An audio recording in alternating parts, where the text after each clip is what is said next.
안녕하세요 여러분. 독한 독해 독독 전경식 루디쌤입니다. 자, 이번에 제가 위드스타 편입반에서 독해 파트를 전담하게 되었고요. 자, 이 영상을 통해서 여러분을 만나뵙게 되어서 너무 반갑습니다. 오늘 제가 이 영상으로 여러분에게 전달시켜 드리고 싶은 메시지는 두 가지가 있어요. 첫 번째가 완성된 모습일 텐데 우리가 상위권 대학교나 독해를 갖다가 어떻게 실제로 문제 풀 수 있는지, 또 하나가 이런 식의 문제풀이 역량을 갖기 위해서는 우리가 어떤 커리라든지 어떤 스텝 바이 스텝 과정을 거쳐야 되는지, 자, 두 가지를 갖다가 제가 한 번에 좀 전달시켜 드리려는 게 약간 제 욕심일 수 있는데, 뭔가 따로따로 보지 않고 압축된 걸 통해서 여러분이 이렇게 공부하면 되겠구나, 루디쌤과 같이 공부하면 이렇게 하면 되겠구나, 이걸 전달시켜 주는 게 이 강의의 목표니까 그 부분 여러분이 좀 포커스를 맞춰서 경청해 주시면 분명히 여러분에게 유익한 메시지를 전달시켜 드릴 것 같습니다.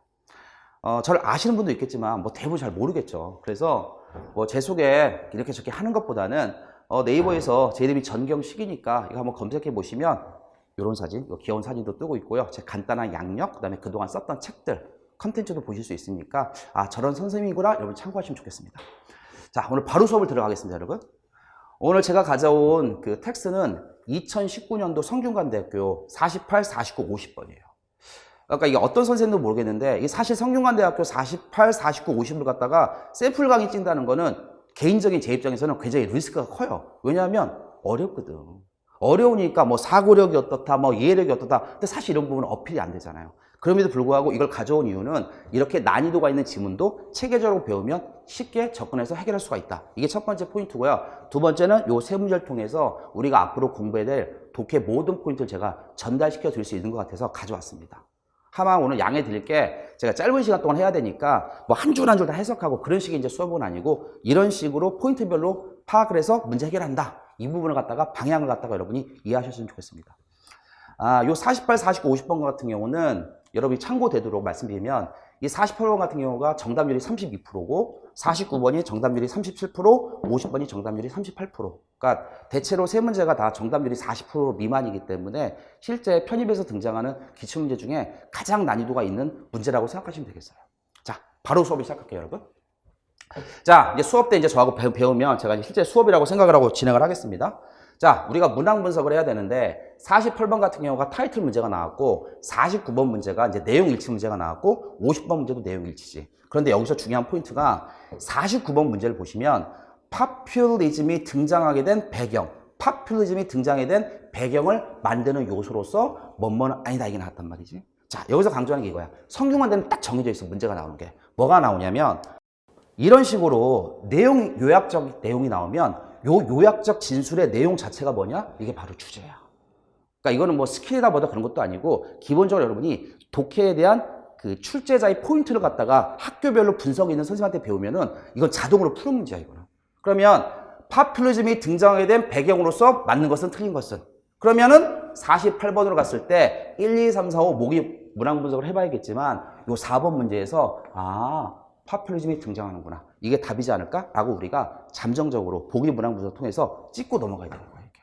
그러니까 극단적으로 내가 시간이 너무 부족해, 그래서 본문을 읽을 시간이 없어, 그러면 이 보기 문항을 통해서도 4번을 찍고 가도 답될 가능성이 90%가 넘습니다. 이거는 검증된 거니까 여러분이 신뢰하셔도 되겠어요. 그러면 이게 성균관대 말고 다른 대학교도 다 통용되느냐? 통용되는 대학교도 있고 정도 차이지. 하지만 성균관대학교는 2007년, 그러니까 17년, 18년, 19년 3개년도를 분석해보면 대체로 이게 다 맞아 떨어지는 방법입니다. 자, 그러면 이걸 통해서 4번 답은 윗글에서 뭐한다? 파퓰리스트라든지 파퓰리즘이 등장하게 된 이유를 얘기하는 것 같아요. 그 다음에 49번 같은 경우는 요 보기 문항 나왔고, 50번 같은 경우는 파퓰리즘은 무엇을 반대하고 있다. 내용치가 나왔죠. 그러니까 상당히 까다로운 문제야, 이게. 그러니까 한 단어 본다고 해서 답을 맞추는 문제는 아니니까. 자, 그러면 지문을 한번 분석해 봅시다. 자, 지문을 분석해 보면 이 첫 번째 줄에 뭐가 나오냐면 요 factors라는 단어가 나옵니다. 이처럼 서론 부분에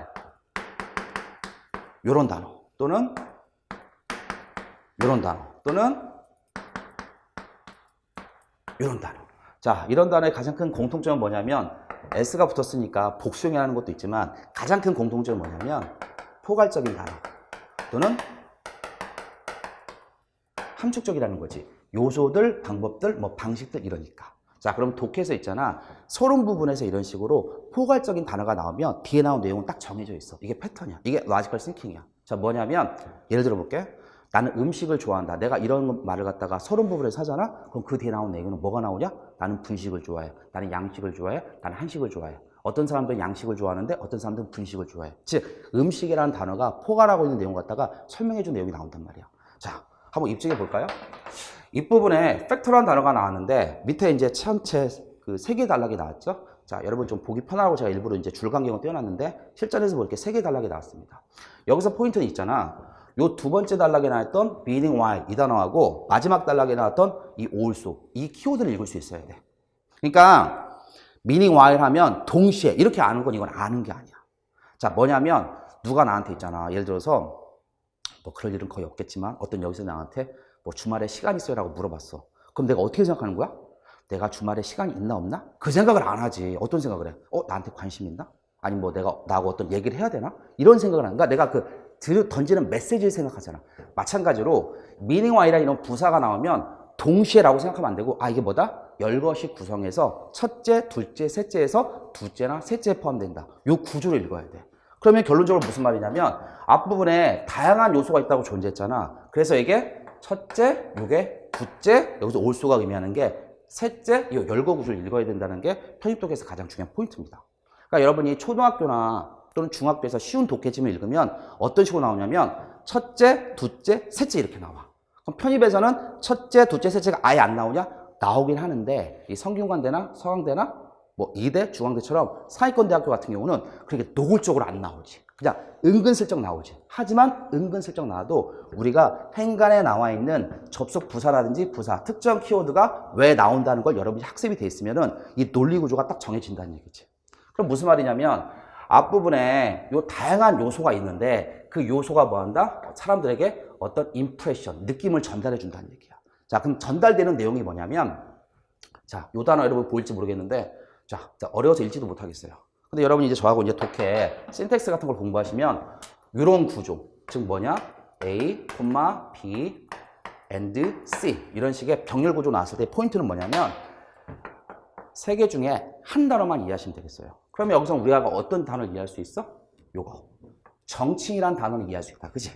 그러면 사람들이, 그러니까 다양한 요소가 결합되어서 사람들에게 어떤 느낌을 주는데 그 느낌의 내용이 뭐냐? 세상이 이루어지고 있다. 세상이 돌아가고 있다. 누가 세상을 돌린다? 정치인들이. 근데 요 뒤에 내용을 한번 더 볼게요. 어떤 내용이냐? 다수가 아니라 소수의 이익을 대변하는 정치인들. 그러니까 국민 대다수의 뭐 이익을 대변한다고 말은 하지만 실제로는 뭐 재벌이라든지 뭐 기득권 세력이라든지 그러니까 사람들이 이런 느낌을 갖는다는 얘기지. 뭐가?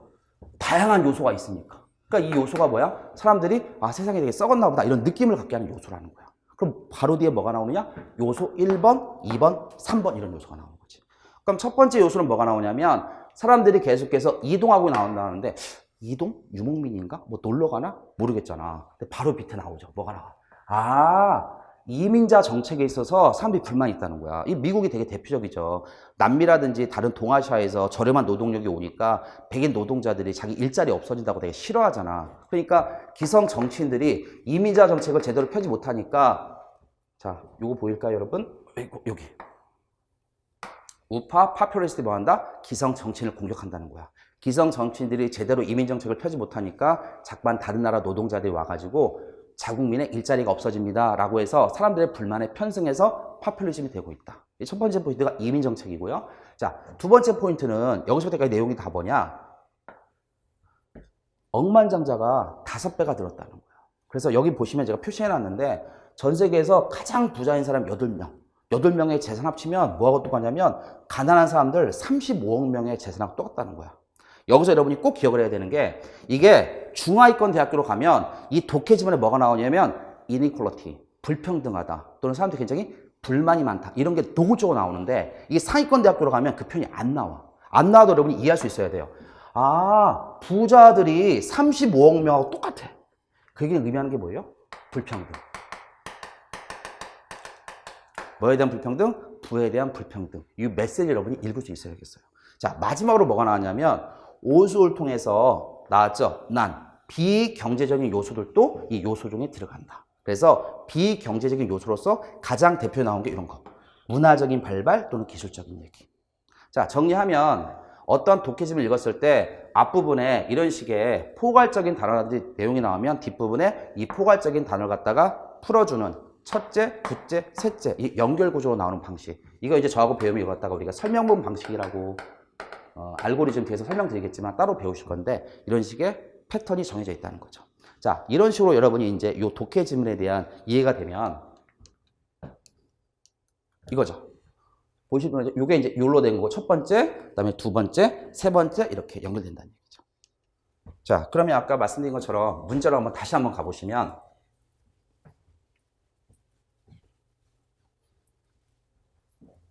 자, 첫 번째 아까 베스트 타이틀인데 우리가 아까 요 보기문항 분석을 통해서 아까 몇 번일 거라고 생각했어? 4번이라고 생각했지. 해석해보면 왜 파퓰러시티들이 등장하게 되었는지 답이 맞네. 왜 나왔어? 몇 가지 요소가 있다고 나왔지. 첫 번째 뭐야? 이민자 문제. 두 번째 뭐야? 부익부, 빈익빈, 경제적인 문제. 세 번째 뭐다? 문화적인 문제. 이런 다양한 요소가 결합되어지면서 파퓰러시티 등장하고 있다. 그러니까 맞죠. 그러니까 제가 아까 말씀드린 것처럼 결론적으로 이게 뭡니까? 이게 주제문하고 똑같습니다. 그러니까 보기문항 분석되면은 굳이 우리가 본문을 갖다 꼼꼼하게 읽지 않는다 하더라도 이 문제를 통해서 답으로 바로 갈 수 있다는 거죠. 상당히 많습니다. 이런 게. 기출독해에서. 자, 그 다음에 이거. 파퓰리즘이 등장하는 배경으로서 적절하지 않은 거. 들어가지 않는 거. 우리 다 요약됐죠, 지금? 자, 컬처액이 나왔죠? 제일 마지막에 나왔죠? 그 다음에 텍스. 이건 아까 제가 핵심만 찝으면서 따로 설명드리지 않았는데 어디 나오냐면요. 요단락. 요단락에서 사람들이 뭐 한다? 자신의 에셋을 갖다가 보존한대요. from 뭐로부터요? 과세 세금으로부터. 세금으로부터 자기 재산을 보존한다는 얘기는 어떤 뉘앙스예요? 세금을 안 내려고 한다고. 동의하시죠? 이렇게. 자, 그래서 1번 컬처 나왔고요. 2번 방문제 설명된 거 나왔죠? 그 다음에 아까 말했네? 그죠? 이민자 문제. 4번 봐. 아까 얘기했지. 본문에는 이 단어가 안 나왔잖아. 불평등이라는 단어가 안 나왔잖아. 하지만 아까 말했던 경제적으로 부자들 8명이 35억 명하고 똑같다는 내용이 뭐냐? 요 내용.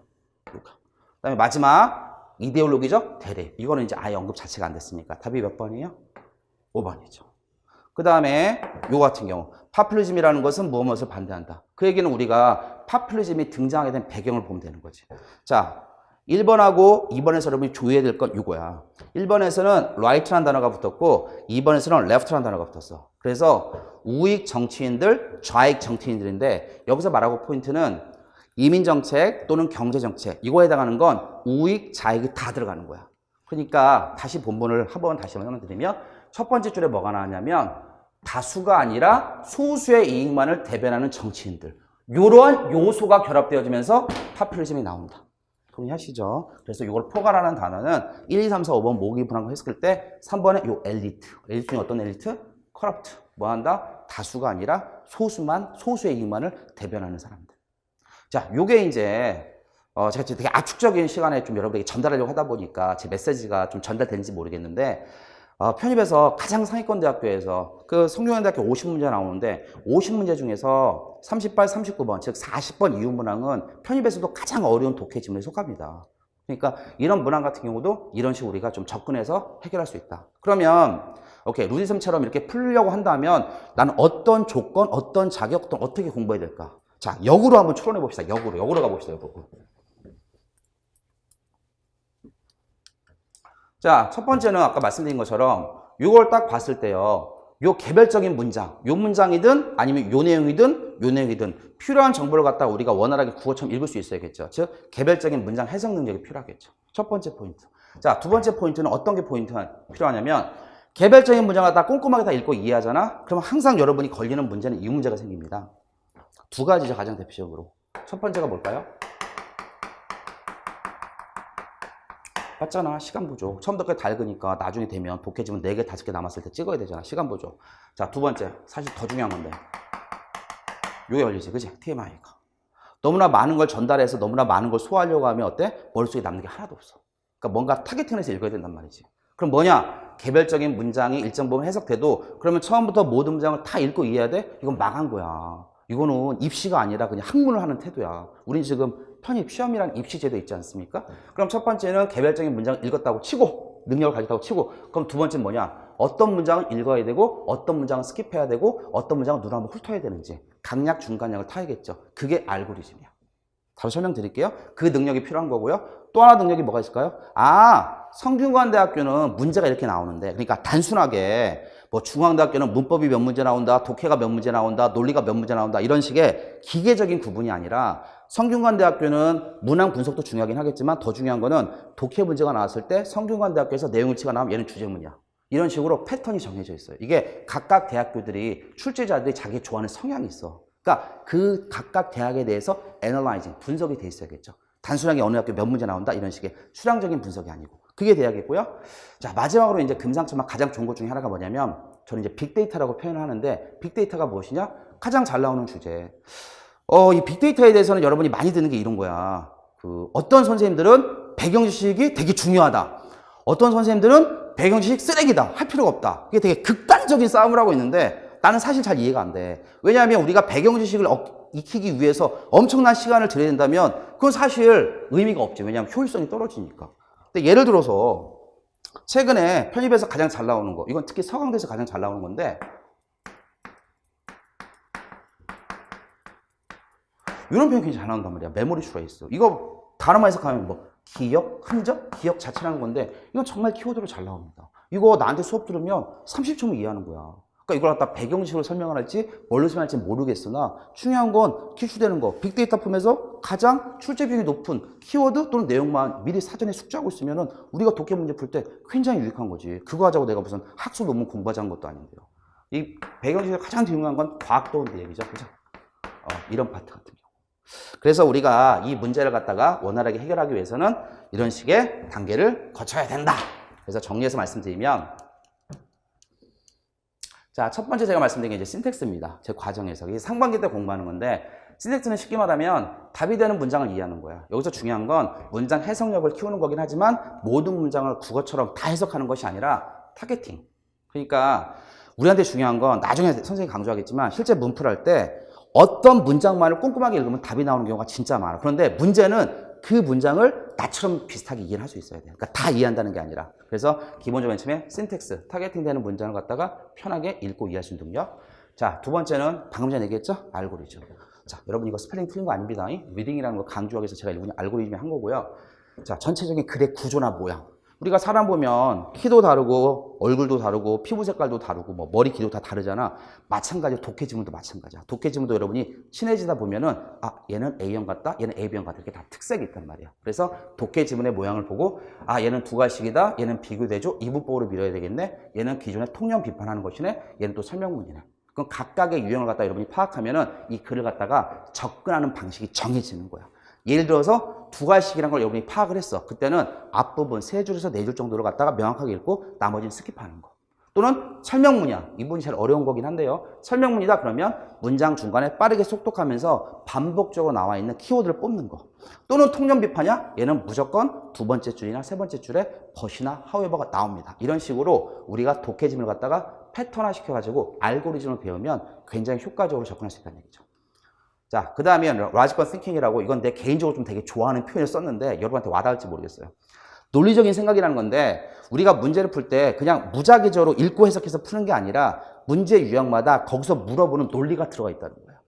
예를 들어서 주제를 내는 사람의 출제 의도는 뭐냐면 얘가 첫 문장부터 마지막 줄까지 얼마나 꼼꼼하게 이해했을까 이걸 물어보는 게 아니야. 주제는. 그것이 아니라 얘가 부분적으로 읽든 많이 읽든 적게 읽든 간에 도대체 얘가 이 글을 읽고 여기서 글 쓴 사람이 말하고자 하는 걸 이해하고 있나? 이걸 물어보는 거고요.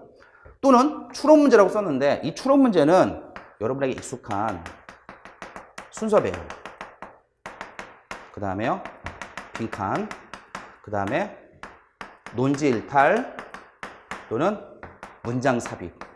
요 4가지 유형을 갖다가 이제 나는 추론이라고 가르치는데 왜 추론이냐면 이 순서 배열, 빈칸, 논지 일탈, 문장 이거는 푸는 요령이 동일해요. 그 동일한 게 뭐냐? 같은 단어가 반복돼서 나오느냐? 특정 연결어의 뉘앙스, 플러스 마이너스인 걸 이해하고 있느냐? 또는 압축적인 진술과 구체적인 진술의 논리적 범주를 나눌 수 있느냐? 딱 몇 가지 원칙이 있어? 딱 4가지 원칙이 있어요. 그래서 이걸 내는 취지는 이런 식의 원칙이랄까? 논리성 갖다가 알고 있느냐? 정리하면은요, 각각의 유형에 따라서 뭐 한다고요? 물어보는 출제 포인트가 다릅니다. 그럼 우리가 그 출제 포인트에 맞게 독해 문제를 분석해서 공부하면 되겠죠. 자, 그 다음에요, 방금 전에 말씀드린 것처럼 빅데이터. 이건 뭐 더 설명을 안 하겠습니다. 방금 전에 말씀드린 것처럼 뭐 기억이라든지 또는 과학이라든지 빈출되는 지문이 있으니까 거기서 필요한 키워드랄까 배경지만 좀 얻으면 되는 거니까. 그다음에 마지막 단계가 이제 이거죠. 애널라이징 유니버시티죠. 대학교별로 이제 분석이 돼야겠죠. 그래서 방금 전에 제가 오늘 샘플로 가져온 건 성균관대학교 가장 어려운 걸 가져왔지만 예를 들어서 뭐 외국어대학교로 갔다. 그럼 한국 외대 같은 경우는 가장 큰 특징이 수험생들이 잘 풀어. 물론 이제 가장 큰 건 시간의 압박이긴 한데 푸는데 누가나 공통적으로 느끼는 게 풀 때는 어렵지 않게 풀었는데 채점하면 점수가 잘 안 나와. 그럼 왜 그러느냐? 함정문항을 외대는 되게 잘 만들어. 그럼 외대는 또 다른 대학교에 비해서 어떤 식으로 또 함정문항, 복인문항을 많이 설계를 하느냐? 첫 번째가 시제, 두 번째가 조동사의 뉘앙스. 이렇게 대학교마다 정해져 있는 게 있어. 뭐 중앙대학교는 가장 유명한 게 뭐예요? 어휘잖아. 그치? 그래서 본문에서는 뭐 된장이라고 얘기해놓고 복인문항에서는 유효히 뭐 청구장을 얘기한다든지. 그러니까 굉장히 어휘 능력을 많이 물어보는 거죠. 이처럼 마지막에 우리 하반기에 이제 활용 점정 마지막에 될 건 대학별로 이제 유형별을 분석해가지고 자기가 가고자 하는 대학교가 있잖아. 그럼 공통점도 있고 차이점도 있을 텐데 그 부분에 맞게 가장 효과적으로 적중 예상 문제를 푸는 거겠죠. 자, 끝으로 정리하면요, 여러분, 이 부분이 이제 운동으로 따지면 사람의 기초적인 체력, 가장 핵심적인 기초 또는 이론에 해당한다고 이해하시면 되겠고요. 그 다음에 이 부분도 이제 확장하는 겁니다. 그래서 우리가 여기서 배웠던 내용을 갖다가 개별적인 문제 유형에 적용해보고 어떤 독해 지문이 잘 나오면 그 독해 지문 속에 나오는 문제 적용해보고 또는 대학에 나오면 대학의 특성에 적용해보고 그래서 이게 적용 확장 파트라고 이해하시면 되겠습니다. 자, 여기까지가 이제 제가 대략적으로 설명드린 그 성균관대학교 48번부터 50번까지 기출문제였고요. 그 다음에 대략적인 컬이고요. 그래서 뭐 나중에 여러분 홈피 보시면 좀 더 자세히 보시겠지만 뭐 1, 2월달, 3, 4월달 사실 뭐 달 구분은 형광생단에 되게 중요하겠지만 인강 보는 분들은 자기 일정에 맞춰서 보면 되는 거고 형광분들 같은 경우는 이제 상반기, 뭐 중반기, 하반기 이렇게 내려간다고 보시면 되겠습니다. 자, 아까 네이버에서 저 검색하라고 했는데 제가 검색하면 제 거 공식 사이트라고도 뜹니다. 제 개인 홈페이지는 아니고 카페인데 카페에 오시면 제 개인적인 얘기도 있고 또 우리 아들 사진도 있고 하니까 혹시 게재가 돼가지고 이 인강 봤던 분들이 있으면은 저한테 궁금한 점 있으면 글로 또 문의 주셔도 되겠고요. 자, 여러분이 추후에 어디서 공부를 하시든 또 누가 공부하시든 간에 물론 나하고 공부해야겠죠. 저하고 편입스타, 그 위드스타에서 공부해야겠지만 더 중요한 건 여러분이 그 대학이라는 것 자체가 여러분 인생에서 어떤 가치와 의미를 가지고 있는지 저 마지막에 약간 꼰대 같은 얘기하면 그걸 반드시 한번 좀 정립을 하시고 하셔야 이게 쉽지 않은 수험 기간 동안 슬럼프도 빠지겠지만 끝까지 여러분이 롱런해서 반드시 원하는 소개 성과를 얻으실 거라 확신합니다. 자, 여러분 좀 경청해 주셔서 감사하고요. 좀 더 좋은 기회 때 현강에서 또는 인강에서 좀 더 건강하고 밝은 모습으로 만나 뵙기를 기대합니다, 여러분. 자, 감사합니다.